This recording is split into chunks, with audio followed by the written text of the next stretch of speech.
Gazon Mardi, épisode 7, les funérailles des roses. Tiptoe through the window, by the window, that is where I'll be. Come tiptoe through the tulips with me. De Toshio Matsumoto. Il faut le placer maintenant parce qu'on va peut-être oublier. Ouais. J'ai déjà oublié, c'est pour ça que je ne l'ai pas placé. Moi je suis Serge. Moi c'est Geneviève. Moi c'est Laïka, de retour de l'espace comme toujours, un petit peu malade, mais voilà, la décompression a été compliquée. Et moi c'est Norma, ça va. Alors on commence par le pitch. Qui veut nous résumer le pitch? N'est-ce pas? Donc c'est à toi Norma. Super, merci. Le concept de résumer le pitch, c'est quand même pas mal. Ça va. On est en train de suivre la vie d'Eddie, qui est donc une jeune tokyoïte qui travaille dans un bar à hôtesse et qui, à côté de ça, a plus ou moins un amant, des potes et côtoie le groupe des gens qui font un film sur elle, qui est son personnage et en même temps un demi-documentaire. Oh, ça y est, c'est compliqué. Et ils ont intégré dans cette espèce de dispositif une espèce de reprise de l'histoire d'Oedipe. Donc il y a des histoires de parents qui sont tués, de parents avec qui on couche et ça se finit pas bien. C'est un bon pitch. Je peux pas faire mieux. Ça pitch bien, je vois. Pour l'expliquer aux gens, moi je disais que c'était Oedipe Roi de Pasolini, mais beaucoup moins chiant en fait. C'est exactement ça. Alors, Ouais. alors là, tout à fait d'accord. Ah, moi je l'ai trouvé un peu plus chiant. Ah. Il faudra qu'on débatte. Pour revenir sur les parties mythologiques, donc il y a bien évidemment la partie consacrée à Oedipe dans le film. Je m'étais demandé, parce qu'il y a un autre personnage très important dans le film qui est Leda, et je m'étais demandé s'il y avait un lien avec le mythe de Leda et le cygne. Alors j'ai fait quelques recherches, enfin je me suis un peu rappelé le mythe en allant relire 2-3 petites choses, et en fait pas du tout. Donc non mais voilà, c'est au moins pour éteindre un autre aspect mythologique du film. Ce qui moi m'a beaucoup intéressé dans le film, c'est bien évidemment le renversement du mythe d'Oedipe. Parce que c'est un renversement à tout point de vue, à la fois, enfin à tout point de vue surtout, comment dire, c'est le père en fait qui est tué. Et dans le mythe d'Oedipe, Oui. Enfin, il y a un renversement. Dans le mythe d'Oedipe, on tue papa, on couche avec maman. Et là, dans cette version, Voilà, c'est l'inverse. on tue maman et l'amant de maman, et puis on couche avec papa. Voilà, c'est exactement ça. Il y a déjà un renversement du mythe, moi, qui m'a vraiment intéressé. Et je sais pas si tu avais quelque chose à en dire, Geneviève. C'est un film que j'ai trouvé extrêmement intéressant en fait par rapport au... C'est un film qui est sorti en 69 en fait, une époque où il n'y avait pas encore les politiques d'identité qu'il y a actuellement.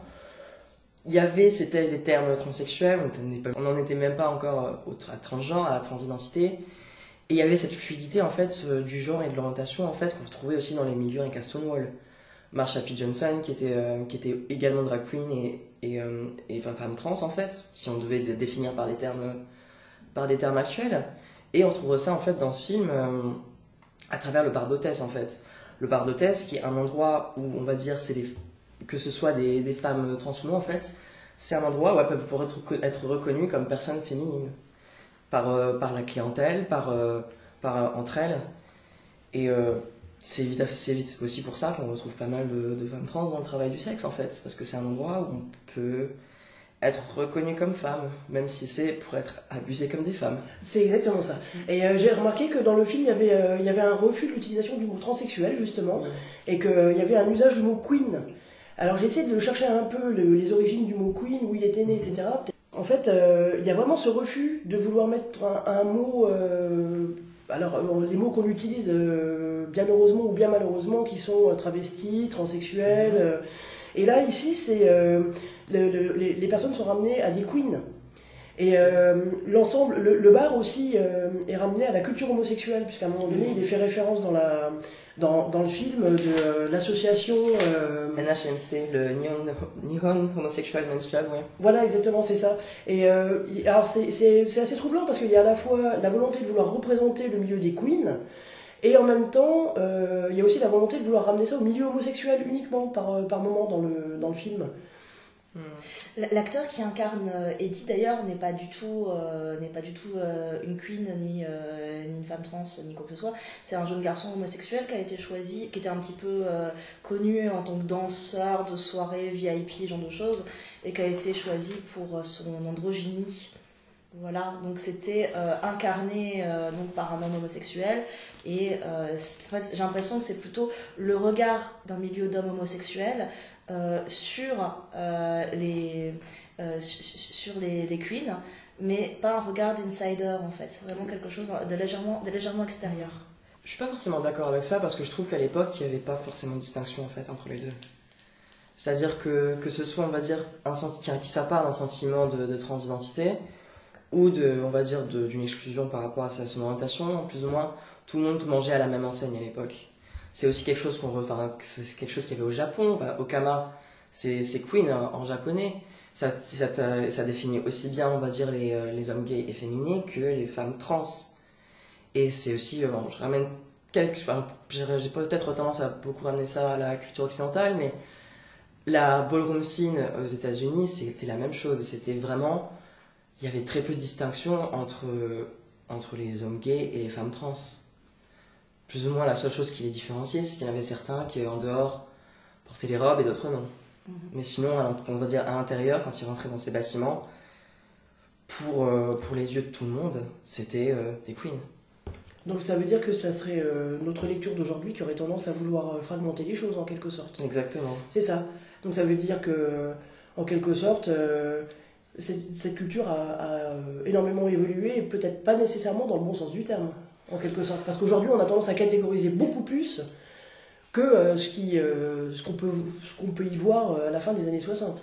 Je suis pas sûr que ce soit une évolution soit positive ou négative, c'est juste qu'il y a eu un glissement en fait dans les mentalités qui a des points positifs et des points négatifs. Mais je veux dire, oui, il n'y a plus cette fluidité, il n'y a plus cette liberté d'être, parce qu'en même temps, il y a maintenant le regard appuyé de la société, qui justement a fragmenté, qui justement a mis dans des cases, et ça, oui, justement, comme j'ai dit, on perd la liberté, mais aussi, on gagne de l'organisation, en quelque sorte, en société.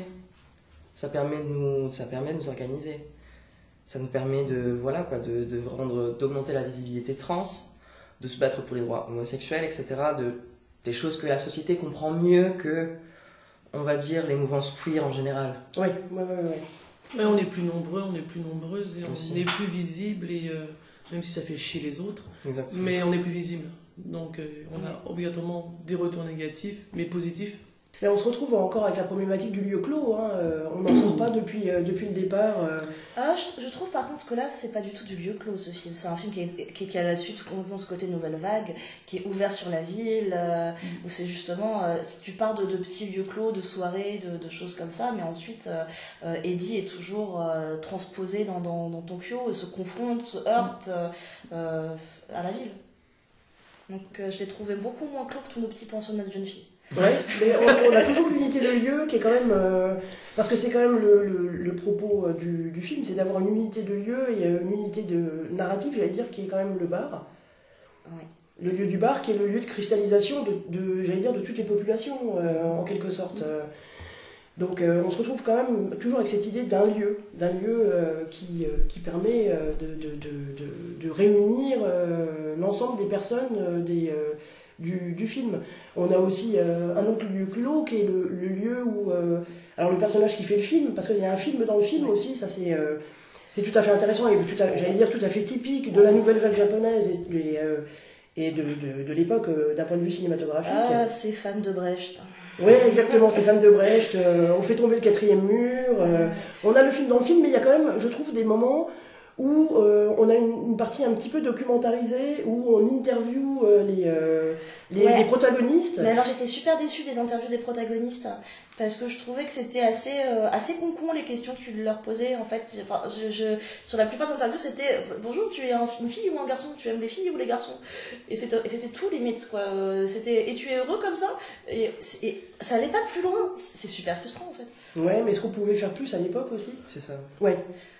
À mon avis, vu le type de film qui est quand même non linéaire, complètement déconstruit, avec pas mal de fesses, des roses dans des fesses, des discours sur la drogue, de toute façon, le film était à une destination qui était très marginale, arty, et était hors du circuit principal. Ça, à mon avis, ça n'a pas eu une diffusion ni un financement classique.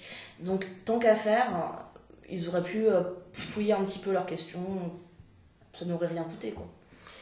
Ouais, surtout qu'en plus de ça, tu disais... alors, je sais pas du tout à l'époque quelle a été la réception du film, mais en tous les cas, il y a une référence très claire qui est faite à Jonas Mekas dans le film. Donc, évidemment, à la mouvance américaine du cinéma expérimental.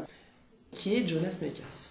Alors j'ai très vite fait des recherches, c'était un réalisateur lituanien qui était connu plus ou moins pour avoir beaucoup lancé le cinéma expérimental dans les années 40-50, je crois, non je sais plus.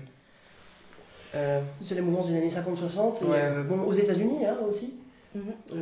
puisque c'est surtout aux États-Unis qu'il a, comment dirais-je, marqué en fait la mouvance du cinéma expérimental. Et donc oui, dans le film, il y a à un moment donné une citation directement de Jonas Mekas que tu as noté d'ailleurs. Oui, toutes les définitions du cinéma ont été effacées, toutes les portes elles sont ouvertes maintenant. Et d'ailleurs, quelque chose que j'ai trouvé intéressant, c'est que la personne qui dit la citation dit d'abord Mekas Jonas. Oui. Il est ensuite corrigé pour dire Jonas Mekas. Alors c'est le cinéma japonais qui prend non seulement des inspirations dans le cinéma occidental, mais enfin, je sais pas non plus si c'est vraiment vu comme ça, mais j'ai eu l'impression qu'il y a aussi une perte de cette culture en fait, par rapport au fait d'échanger la façon dont traditionnellement les noms sont dits au Japon en fait. Oui, oui, on dit toujours le nom d'abord et le prénom ensuite. Et là, il y a une rectification sur ça où... Oui, et puis... Ouais, cette réflexion, je l'ai vu la rectification comme le signe justement de l'ouverture aux autres pays et du fait de vouloir apprendre aussi comment ils fonctionnent et recevoir des choses après des années très isolées. Je l'ai plutôt vu dans ce sens-là parce que c'était la jeunesse qui fume des joints et qui prennent toutes les drogues qui existaient, qu'on a vu, dire, mon Dieu, qu'est-ce qu'ils sont enquillés. Admiration. Et Là, tout y passe. Hein, ouais. Là, ils expérimentent. Et tu vois, du coup, moi, je l'ai perçu comme ça. Après, c'est subjectif, mais du coup, je l'ai plutôt vu comme pour montrer justement le côté d'ouverture à autre chose des jeunes de cette jeunesse-là. Oui, bah, je comprends ce que tu veux dire, mais il y a aussi le fait que c'était le Japon post-occupation de l'Amérique en fait, avec les violences qui vont avec, qui sont pointées du doigt dans le film. La photo du soldat américain qui est dit couche en fait. Enfin, je sais pas si c'était un cadavre ou il y a des chats qui se battent. Je sais pas si c'était une photo de cadavre ou de femmes japonaises juste baïonnées avec les yeux bandés, etc. Mais oui, il y a cette notion des violences, et puis même en fait, il y a un peu ces protestations, ces défilés dans tout le film, que j'ai l'impression qu'ils sont par rapport justement au gouvernement japonais qui peut-être se laisser trop faire à l'occupation. Moi, ce que j'ai trouvé intéressant, c'est le fait de critiquer d'une manière très indirecte, alors peut-être l'occupation américaine, mais en tous les cas, le fait de se réclamer de la sous-culture, d'une sous-culture du cinéma expérimental américain, de convoquer cette partie-là pour, en fait, en quelque sorte, montrer qu'on peut, au Japon, faire d'autres choses et on peut se réclamer d'une culture américaine, mais qui n'est pas la culture américaine mainstream, mais plutôt une sous-culture de l'Amérique. Donc, quelque part, c'est un geste politique aussi. Ce film est un geste politique, non seulement dans les représentations de genre, mais aussi dans le dialogue qu'il peut y avoir entre l'Amérique et le Japon. Ah non, mais c'est un film qui est extrêmement politique là-dessus, ça c'est clair. Mais juste pour revenir sur les protestations, alors, de mes vagues souvenirs de cours de culture japonaise, ça date, prendre avec des pincettes, 69, donc l'année de sortie du film, c'était juste après qu'il y ait eu pas mal de manifestations aussi d'étudiants. Oui. Voilà, contre le gouvernement de droite conservatrice, très conservatrice, et qui étaient plutôt du coup des manifestations à tendance communiste, il me semble. Par contre, qui ont été donc réprimés avec toute la poigne d'un gouvernement de très très à droite. Voilà. Donc les étudiants ont pris très cher, les gauchistes ont pris très cher, et c'était retour à l'ordre direct. Voilà. Et effectivement, il y a eu beaucoup de violences policières là-dessus. Ils avaient plein de petits bénala. C'est exactement ça. Mais, en même temps, le tout paradoxe du Japon, c'est qu'il y avait aussi à côté des mouvements très conservateurs. Ouais. Alors, on peut faire référence à Mishima, par exemple, Ouais. bien évidemment. Ah, Mishima, c'est compliqué si on Oui. pense là-dessus. C'est compliqué. La question des manifestations, des contre-manifestations Oui, conservatrices, parce que moi je n'étais pas sûre de voir les manifestants qu'on voit beaucoup en images, ceux qui ont un brassard blanc, Oui. le bras levé en salut qui me semble quasi clairien, et une espèce de boîte blanche. J'ai pas réussi à retrouver à quel mouvement ça se faisait référence. Bah moi non plus. Alors moi j'ai pensé tout de suite aux funérailles, j'ai pensé à des funérailles en fait. J'ai l'impression que c'est une manifestation pour les funérailles de quelque chose, mais je ne sais pas exactement de quoi. Si quelqu'un pouvait nous éclairer sur cette séquence, parce que j'ai fait des recherches aussi, j'ai rien trouvé là-dessus. Donc, parce qu'au Japon, la couleur du deuil, c'est le blanc, justement. Donc la boîte blanche, le brassard blanc, pour moi, c'était une cérémonie funéraire liée... Dans les cérémonies funéraires, les gens ont rarement le bras droit en l'air, non plus en salut quasi rien. Ouais, mais... Qu'est-ce que j'ai loupé d'un point de vue culturel? Il manque une pièce, quoi. Oui, il manque une pièce, tout à fait. Mais je crois que le bras levé, en plus de ça, au Japon, n'a pas du tout la même signification que nous, ce qu'on peut en avoir par rapport... à d'autres choses. Ben, le truc, c'est que je crois pas que ça ait de signification au Japon, en fait, c'est ça le truc. Ouais, mais je ne sais pas. C'est de la pure import. Mais alors, s'il y a quelqu'un qui, dans nos auditeurs, a de la connaissance en culture japonaise, avec spécificité autour d'une moitié du siècle dernier, et que vous pouvez nous expliquer comment est-ce qu'on doit lire une image où il y a des mecs qui défilent avec un brassard blanc et la main en l'air, et en portant des boîtes en carton. Blanche. Voilà, alors soit ils déménageaient leurs potes en vie, soit je sais pas. Peut-être que dans la boîte blanche il y avait des cendres de leurs potes. Ça c'était les premiers Deliveroo. C'est possible. Enfin bref, si quelqu'un connaît, si c'est une référence, ou alors peut-être que c'est complètement de l'abstraction. Parce que au final, il a tenté plein de trucs dans ce film, donc. Non, on a l'impression plutôt que ce sont des scènes qui ont été prises en direct, oui. J'allais dire en direct live, qui ont été prises en direct dans la rue, qui sont en fait des images documentaires. Parce qu'on en retrouve à d'autres reprises, on retrouve des manifestations aussi, à un moment donné, qui sont filmées. Pareil, là, on manque bien évidemment d'assises culturelles pour lire les pancartes, etc. Il faudrait prendre le temps de le faire, et avec mon japonais rudimentaire, ça va être un peu compliqué. Mais en tous les cas, on se retrouve quand même dans la structure type du film expérimental, où on mélange des images qui ont été captées en temps réel, qui sont documentarisées, qui sont mélangées à des scènes de fiction, où on a une partie narrative qui est beaucoup plus suivie, donc sur ce mythe d'Oedipe. Et puis on retrouve des images fragmentées, de corps, donc voilà, on a vraiment un mix vraiment du cinéma expérimental tel qu'on peut l'envisager. Et puis ils ont tenté de se faire plaisir au montage aussi, parce qu'il y a des moments, ils sont tellement montés que tu sais même plus ce que tu regardes, quoi. Enfin, moi là-dessus, je suis un petit peu plus... parce que c'est un genre de cinéma qui me fait chier, en fait. Je veux dire, je comprends, c'était bien pour l'époque, ça explosait des conventions, mais le problème, c'est que je trouve que ça vieillit très mal, parce que c'est du cinéma de déconstruction d'une méthode, mais qui n'a pas forcément derrière une force de proposition dans ce qu'il fait, parce que d'un point de vue formel, du coup. Donc j'ai l'impression, en fait, que au moment où c'est neuf, c'est intéressant, parce que ça ouvre une voie de « hey, c'est possible de ne pas faire ça ». Mais ensuite, 40 ans plus tard, quand on a déjà vu des films non linéaires, même en plus en termes d'association, de montage, il n'y a rien de super révolutionnaire non plus, qui n'a pas été pensé par Eisenstein, des choses comme ça. Donc, je sais pas, moi c'est un cinéma qui, avec le regard d'aujourd'hui, ne m'apporte plus grand chose d'un point de vue formel. Alors moi, c'est le contraire total. C'est-à-dire que pour moi, c'est un film excessivement rafraîchissant à voir aujourd'hui. Moi, j'ai trouvé que le film, justement, à certains points, il riait un petit peu de ça, en fait, de cette recherche de la déconstruction. La scène, juste avant que tout le monde tire de là sur un joint et finisse à poil, j'ai toujours pas compris cette scène. Oui, c'est vrai. En fait, il y a on voit un montage, etc., qui est extrêmement art house, qui est genre avec le zoom sur le cinéaste, des images en négatif, etc. Et le cinéaste, plus ou moins, qui est dans le film, il n'est pas vu d'un très bon œil, en fait. Il a tendance à être extrêmement centré sur lui-même, sur sa propre image, comme il est perçu. D'autant plus qu'il s'appelle Guevara. On le ridiculise. Il est un peu ridiculisé à travers ce nom, parce qu'en fait, il porte une barbe qui est un postiche. C'est celui qui ressemble à Adam Driver en japonais. Oui. On est d'accord. On est d'accord.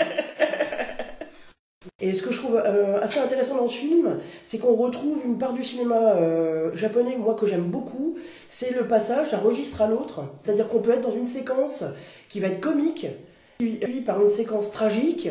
Ensuite, on a des séquences qui sont complètement loufoques. Et moi, ce que j'adore, c'est les changements de registre. Et là, justement, je trouve que le réalisateur a très bien réussi à mettre en scène tous ces changements de registre et justement à ridiculiser un petit peu, à un moment donné, ce réalisateur qui ferait de l'expérimental. Et tu penses que c'est volontaire ou que c'est notre regard aujourd'hui qui voit quelque chose de ridicule alors qu'au final, c'était une représentation de premier degré? Parce que moi, je suis pas sûre que ce soit volontaire. Alors moi, j'ai pas vu, comment je peux dire, avec le recul, je suis pas vraiment habituée à ce genre de film. Hein. Moi, je suis fan de La La Land. Bah donc, oui, bien sûr. Non, mais moi, je trouve que ça n'a pas vieilli. C'est toujours aussi actuel, et dans la forme et dans le fond. Alors, je vous avouerai que j'ai un peu piqué du nez parce que j'avais du mal à me caler au début sur des trucs, alors que rien non plus d'hallucinant, parce que ça mélange un peu documentaire, voilà, ça mélange beaucoup de choses. Mais j'avais du mal à me caler, et à la fin, je me suis bien calée parce que je trouve qu'on est à un moment où tout s'embrique en fait à la fin. On sent bien le truc. Et puis bon, niveau réalisation, noir et blanc, moi, je trouve ça quand même impeccable. Et puis il est quand même assez fort dans les zooms, dans l'approche des personnages. À un moment, je trouve que sa façon de filmer au plus près la peau, les lèvres, les yeux, c'est quand même très très beau. Oui, parce qu'il y a des séquences érotiques où c'est filmé de très près en fait. Oui, on a presque le grain de la peau devant les yeux, et ça, c'est des séquences qui sont très belles. Enfin, qui sont Ouais, non, ça, très belles. moi qui ai pas aimé le film, je dois être d'accord quand même sur ça. Ah. C'est que ouais, non, franchement, d'un point la manière de filmer le sexe et la sensualité et les corps, je l'ai trouvé extrêmement au bon endroit en fait. La caméra est super proche, mais sans être tout en respectant le côté intime, tout en respectant une certaine distance. Enfin, je sais ça. Je trouvais qu'il mettait vraiment sa caméra au bon endroit quand les gens baisaient. Et pourtant, c'est quelque chose qui, ça aussi, c'est tourné en dérision quand, après la scène de sexe avec le soldat américain, quand d'un coup on casse le 4e mur et qu'il est juste à côté en fait, et que c'était Peter, enfin l'acteur d'Eddie, qui était juste en train de couiner sur le lit seul. Ouais. Donc lui, il était à côté en train de fumer sa clope, il me semble. Oui, c'est ça, ouais. C'est ça. Alors heureuse. Mais tu vois, là-dessus, moi le problème c'est que ce genre de scène ça m'énerve. Parce que, mais ça c'est mon côté anti-brechtien.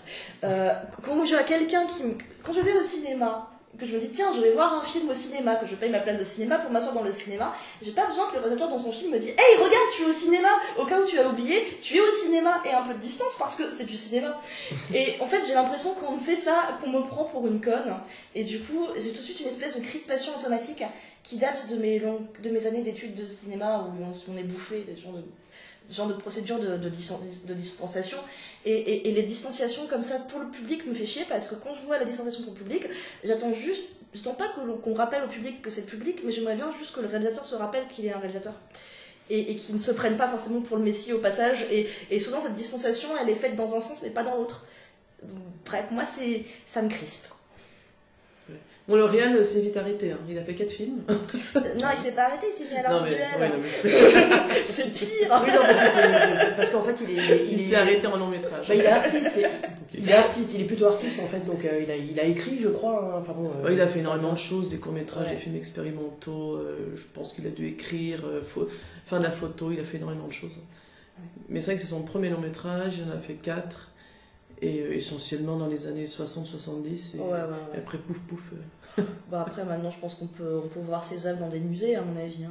Enfin, c'est le genre c'est un artiste vidéo comme il y en a beaucoup qui parfois proposent des choses intéressantes mais qui acceptent le concept que un truc d'1h30 avec une narration au final ça les intéresse pas. Alors on a vu une version non restaurée, parce qu'il y a une version restaurée qui est sortie en février 2019. Ouais. Voilà. Oui, c'est-à-dire que le film vient d'être réédité par Carlotta. Ouais. Et parce que le film, j'imagine que on fait un peu de pub. Carlotta, mécène peut-être. Oui, il a vu Carlotta. Envoyez-nous des DVD. Non, mais oui, c'est les 50 ans du film. Je suppose qu'il doit y avoir quelque chose de lié à ça. Mais donc voilà, il est ressorti mais avec 2 bobines à Paris, hein. Oui. Donc peut-être qu'un jour une bobine va se balader quelque part dans un autre cinéma de France. Nous ne sommes pas de la belle région parisienne, nous personnellement, donc on l'a pas revu en restauré. Ouais, Mais ouais, si ouais. vous êtes de la belle région parisienne, vous personnellement, vous pouvez aller voir la belle version restaurée. Bon, j'imagine que Carlotta va faire une version DVD du film, je pense. Ah, j'en parce sais que- foutre rien, Sans ça. plus personne n'achète DVD. Ouais. Non, mais vu comment le marché DVD s'est complètement craché de manière astronomique, non, par contre, ça marque encore un petit peu pour le répertoire, donc peut-être qu'il y a une chance qu'ils fassent une micro-édition sur ce film-là. Ou alors ils attendent, ils testent en salle pour voir s'il y a du public, et puis voilà quoi. Non, mais ça, je pense qu'il n'y a même pas besoin de tester pour savoir que non. Ces gens sont lucides, quand même. Quelle cruauté Ces films du patrimoine, enfin. Bon, peut-être qu'on va changer la donne, hein. Peut-être que grâce à ce podcast, il y aura des entrées en salle et que... Exactement. Mais je pense qu'avec nos 40 auditeurs, on peut doubler leur chiffre de public en sortie salle. Facile.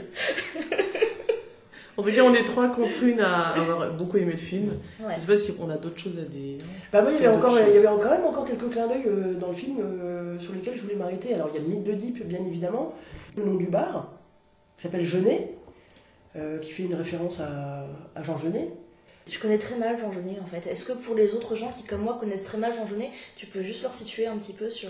Toi qui es de son époque. Oh Quel affront Serge, voyons. Bah, écrivain français, Jean Genet, qui a passé son temps à faire de la prison, bon, là je caricature un tout petit peu, qui a écrit du théâtre, et qui a milité à la fois et politiquement pour... par exemple, il a collaboré avec les Black Panthers aux États-Unis, D'accord. et puis qui a milité bien évidemment pour la représentation des cultures. Alors j'ai utilisé le mot queer, je ne sais pas si le mot est vraiment est bien utilisé, en tout cas culture homosexuelle, culture queen aussi. On va garder le mot de queen plutôt, c'est qui me semble beaucoup plus intéressant. Et qui a réalisé aussi un film dont je n'ai plus le titre en tête, qui était très ami de Jean Cocteau. C'est d'ailleurs Jean Cocteau qui a contribué à faire sortir Jean Genet de prison à une époque. Ok. Jean Genet qui a été adapté par Fassbinder. Ne Oh, l'oublions pas. Fassbinder, si oublions. Bon, ok, on oublie. En tous les cas, il y a une référence quand même politico-homosexuelle. Alors, je vais résumer comme ça. Et du coup, sur le côté politico, tu le mettrais plus sur quel côté du spectre politique? C'est-à-dire Gauche, droite, milieu? Ah non, bah gauche, bien sûr. Oui, tout à fait, ouais, Sinon, on parlerait pas de lui. Non, c'est vrai. Ouais. Dans le film, le bar s'appelle Genet. Donc, un clin d'œil du réalisateur à Jean Genet. J'imagine que c'est Jean Genet, hein, bien évidemment. Ça s'écrit G-E-N-E-T. Et c'est là où quelqu'un nous écrit pour nous dire non, tu t'es enjaillé pendant 10 minutes pour rien. En fait, c'est la Ça veut dire caca en japonais. C'est la plante, c'est le Genet. Voilà. On avait déjà constaté une circulation en fait culturelle qui passait les frontières. Et une fois encore, j'ai l'impression que là, on est devant un film qui ne se contente pas que de faire circuler les sexualités, mais qui fait aussi circuler la culture. Et Et la mycose. Et aussi, peut-être aussi, ouais. C'est d'une finesse, je trouve. Mais je trouve qu'on est trop sérieux sur ce podcast, il faut que je fasse une blague sur les mycoses. Je me disais, s'il y a peut-être une singularité dans ces cultures, c'est peut-être le fait de les faire circuler constamment. Ce qui... Mais on en parlait la dernière fois dans les podcasts, épisode 6 sur Match rappel. uniforme. On parlait de Colette qui a fait les sous-titres, qui a traduit. Qui avait fait la traduction des sous-titres de Match uniforme, ouais. Voilà. Et puis De toute façon, je pense qu'il y a un réseau de résistance, quoi. Oui, mais c'est... Non, mais tu parlais de réseau, tu parles de réseau. Là. Mais c'est ça, mais d'un réseau qui est un réseau culturel. Ouais, un réseau qui en tout cas est clairement les pieds dans plusieurs pays et qui s'autoréférence son frontière. Oui, c'est ça, parce que là, on a donc Genet, on a On a le mythe d'Oedipe, qui est quand même pas le mythe le plus... bon, il est il est universel, mais j'allais dire, c'est un réalisateur japonais quand même. Je nuancerais quand même un petit peu le côté circulation et tout est bien pour le meilleur dans le meilleur des mondes cosmopolite. C'est que c'est plus fréquent de voir des Japonais à cette époque-là qui citent des Français ou des Américains plutôt que des Français qui vont citer des artistes japonais. Donc ça reste quand même une asymétrie dans la circulation culturelle, y compris dans ce petit milieu-là. Oui, non, mais bien sûr. Évidemment, après, on va encore aborder toutes les questions de colonisation culturelle. On peut en revenir à Jeunet, d'ailleurs, qui a un peu traité de cette question. Mais il y a quand même une circulation, même si elle ne fonctionne pas dans les deux sens, mais il y a quand même quelque chose. Il y a quand même tout un appareil citatif dans le film qui montre que, on cite pas seulement un mythe universel qui est celui d'Oedipe, mais on va aussi citer Jean Genet. Un appareil citatif. Je comprends, mais un appareil citatif. Un appareil citatif. Et puis on a le symbole de la rose aussi. Je sais pas si on avait quelque chose à en dire sur le symbole de la rose. Tu parles de la fleur dans le cul? Entre autres. Non, et pas que ça. Le fait aussi que le personnage de Leda, qui est donc en concurrence avec Eddie. Alors oui, ça on n'a pas expliqué, donc on va faire le petit résumé rapidement. On a quand même fait un pitch, non? Oui, on a fait le pitch, mais on n'a pas parlé de Leda. Donc oui. Leda, qui n'est donc pas quelqu'un qui joue avec les signes, c'est la patronne de Eddie dans le bar à Hôtesse, et qui est donc une femme d'âge plus mûr, puisqu'elle a l'air d'avoir la quarantaine, je pense, à peu près. Ouais, à peu près. Voilà. Qui est plus liée à la tradition japonaise, puisqu'elle porte le kimono constamment. Oui, elle est plutôt dans le genre traditionnel. Elle n'est pas occidentalisée. Ouais. Oui, c'est vrai que on n'en a pas parlé de ça, mais dans les filles de ce bar, il y a plusieurs styles vestimentaires. Et on voit Eddie qui est dans un style très occidentalisé, qui a beaucoup de succès et qui représente un peu la nouvelle génération qui attire du coup beaucoup les clients. C'est ça. Et de l'autre côté, Leda qui est encore sur le kimono, qui est un peu habillée en geisha et qui a des portraits aussi traditionnels d'elle dans la salle et qui commence à se faire délaisser par ses clients et qui suscite moins d'intérêt. Et elles sont en concurrence sur un homme en fait, puisque l'amant régulier de Leda se met aussi à fréquenter Eddie. Eddie a tout le temps, dans tout le film, peur que Leda lui fasse du mal ou se venge, parce que il y a une cristallisation un petit peu des tensions entre les deux. Et voilà. Et donc pourquoi est-ce que j'ai fait la parenthèse? C'est parce que tu parlais de Leda et des roses. Voilà, des roses. Je parlais aussi de la symbolique de la rose, parce que Leda est fan des roses artificielles dans le film. Et le terme de rose a quelque chose, je crois, d'assez important au Japon, parce que je crois que les roses sont liées à l'homosexualité, justement. Oui, plus ou moins. C'est le rose en japonais. Là, c'est aussi significatif en français. Les insultes, plus insultants homophobes, style femmelette ou tapette, ce genre de choses. Okay. C'est d'ailleurs justement le bala, c'est devenu un genre de pornographie gay qui est fait par les hommes gays pour des hommes gays en fait. Un peu une succursale du yaoi. D'accord. Okay. Voilà un éclairage culturel qui était très bien. Voilà, dont on plus moderne que Jean Genet. Aucun rapport avec la feuille de rose du coup. Pardon? Aucun rapport avec la feuille de rose. Mais je suis la seule à connaître ce mot d'argot, c'est pas vrai? La feuille de rose? Ça veut dire lécher le trou du cul. Oui. Okay. Ah, mais peut-être alors. Mais après mon épluchage de lentilles la semaine dernière, je vais devenir préposée au vocabulaire fleuri. Chaque personne sa spécialité. Je me suis quand même sentie très seule. Oui, complètement. Je connaissais pas en fait. Est-ce qu'on parle un petit peu du choix du mythe d'Oedipe et de pourquoi est-ce que mon anti-psychanalytique intérieur a hurlé? Et pourquoi il a hurlé? Parce que j'avais l'impression que c'était une espèce d'attirance sur le système d'explication du monde par la psychanalyse et donc du mythe d'Oedipe, entre autres sur la construction de l'identité sexuelle et de l'identité de genre, et que du coup en gros c'était regardez son Oedipe est tendu, c'est pour ça qu'elle est bizarre, hein, tu vois, enfin il y avait un truc comme ça qui sans forcément être l'un côté je monte du doigt ou quoi, mais qui était intégré à la pensée, tu vois, et sous-jacent. Et j'avais l'impression qu'il y avait cette espèce de volonté d'expliquer les queens par des modèles psychanalytiques. Après, c'est peut-être mon allergie qui a été trop virulente, mais... Non, moi je suis globalement assez d'accord avec toi. C'est d'ailleurs ce qui m'a un tout petit peu gêné dans le film, c'est de passer justement par du psychanalytique pour tenter d'expliquer en quelque sorte les Un queens, rapport au genre, quoi. un rapport au genre. Mm. Ça, c'est vrai que. Est-ce que maintenant on peut dire ça avec 50 ans de recul? Est-ce que à l'époque on pouvait encore faire des choses comme ça? Je ne sais pas. Je sais pas ce que tu en as pensé. Bah moi je suis pas entièrement d'accord en fait, Ah. parce que je trouve qu'il y a une partie documentaire, là, je crois que c'est la première interview de l'actrice de Leda, Ouais. en fait qui exprime un sentiment qui est universel à presque toutes les personnes trans, ce sentiment de rapport en fait à l'image de soi, l'image qu'on pense projeter, l'image enfin l'image qui est perçue par les autres et que les retours qu'on en a en fait. Et c'est en fait cette importance par rapport au genre en fait, que le genre il est surtout fait par rapport à ça. Et je trouve que cette interview en fait, plus ou moins, elle pose les choses en fait. Elle est assez... je l'ai marqué comme là... attendez juste un instant, la combienième scène du film. T'as compté les scènes? Ouais, j'ai fait un résumé scène par scène.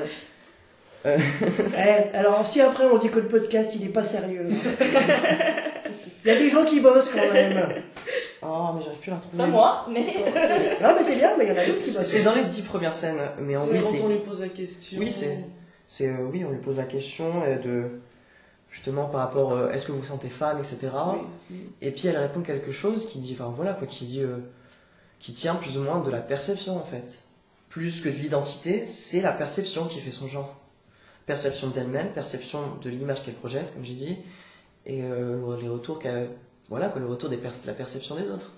Mais on lui pose des questions assez simples. C'est vrai que là où toi, Norma, ça te gêne un peu, on lui pose des questions, c'est vrai qu'elle est assez... Ouais, c'est conne, mais je trouve qu'elle répond super. Quand on lui Ouais, pose des bien. questions, est-ce que tu préfères les femmes ou les hommes? C'est vrai que tu pourrais te dire que c'est des questions un peu cons, et puis très intimes, et puis très personnelles. Et je trouve qu'elle répond très bien, qu'elle se c'est là où à un moment elle dit à un moment la personne lui pose la question, est-ce que tu te sens travestie? Non, transsexuelle, je crois. Oui. Transsexuelle. Et elle dit non, je suis une queen. Et pour ne pas dire le mot travesti, non, je suis une queen. Et je trouve ça une très belle réponse. Parce qu'en plus, ça pourrait presque dire, moi je suis une reine, je vous emmerde, je fais ce que je veux. Et je trouvais ça assez... J'étais juste un peu déçue qu'elle parte pas avec une chanson de Beyoncé à ce moment-là. Donc ce que tu seras en train de dire, en fait, Geneviève, c'est que le renversement du mythe d'Oedipe est tout à fait éloquent, en fait, par rapport au sujet du film, par rapport aux personnages qui sont dans... alors, on va garder le mot queen, évidemment. Pour toi, ce renversement, il est tout à fait logique, en fait.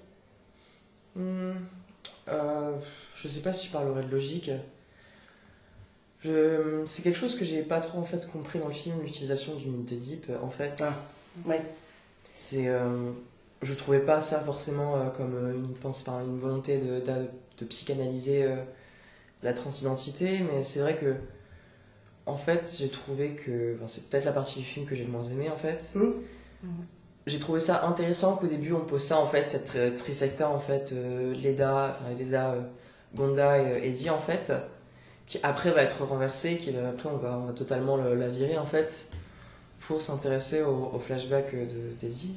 Oui, si j'ai bien compris, c'est ce Oui, que tu disais d'Eddie. Et oui en fait, à part ça en fait, j'ai trouvé que c'était... voilà quoi, ça donnait quelque chose à l'histoire, mais il n'y avait rien derrière. Voilà, donc la partie Oedipe, soit on est ok parce qu'on pense qu'il n'y a rien, soit on pense que ça veut dire quelque chose et dans ce cas-là on est contre. Donc je pense qu'unanimement, ils auraient pu pas le mettre. Voilà, parce qu'au mieux ça veut rien dire, au pire c'est un peu merdique. Donc, Ouais, moi ce qui m'intéressait juste c'était le renversement du mythe, voilà. Après je me questionne toujours sur le pourquoi du renversement du mythe. Est-ce que c'est parce qu'on a affaire à un film où justement il y a un renversement des sexualités, des représentations plutôt de soi? Voilà, bon, je me suis... alors là on repart encore dans les citations, mais j'ai pas pu m'empêcher de voir à la fin un petit clin d'œil au film de Cocteau, avec cette parure blanche. Je crois même que c'est le testament d'Orphée de testament Cocteau. J'ai pas pu m'empêcher de faire, du point de vue purement iconographique, un lien entre les images de Cocteau et les images de fin de film du personnage avec les yeux crevés. Et j'ai trouvé par moments des passages qui me faisaient penser un peu à Bergman. Alors je ne sais pas si je vais un peu trop loin, mais dans le montage, dans la relation entre le son et l'image, en particulier quand les corps sont filmés de très près, il y a des moments, ça m'a rappelé un petit peu le début de Persona. Eh ben, écoute, continue à aller aussi loin et on te rattrape la semaine prochaine. D'accord, très bien. Voilà. Je vais reprendre la capsule et repartir dans l'espace. Et on va se dire au revoir sur ce fond de travaux publics des voisins qui, à mon avis, là, va s'entendre complètement. Non, mais pour un film expérimental, c'est formidable d'avoir des sons industriels. On peut vous laisser voter, soit on a encore une demi-heure de discussion sur ce film japonais avec des bruits industriels, soit on se dit à la semaine prochaine. Bah, Et je suis on va pour, se dire la semaine prochaine, parce qu'après un film expérimental comme ça, je suis pour regarder Claire of the Moon. Oh oui, pour une grosse chroniquer niaiserie. une grosse niaiserie, Claire of the Moon, une grosse, je pense, daubasse. Oui. Pour chroniquer ça la fois Moi prochaine. je suis 100% pour Dobas. Bon, il faudra attendre encore pour un film expérimental alors. Oui. Oui, Oh, très zut. longtemps, trop longtemps. Oh zut. Il faut varier les plaisirs. Et ben à très vite. À très bientôt pour un nouveau Gazon Mardi. Au revoir. Tiptoe through the window, by the window, that is where I'll be. Come tiptoe through the tulips with me.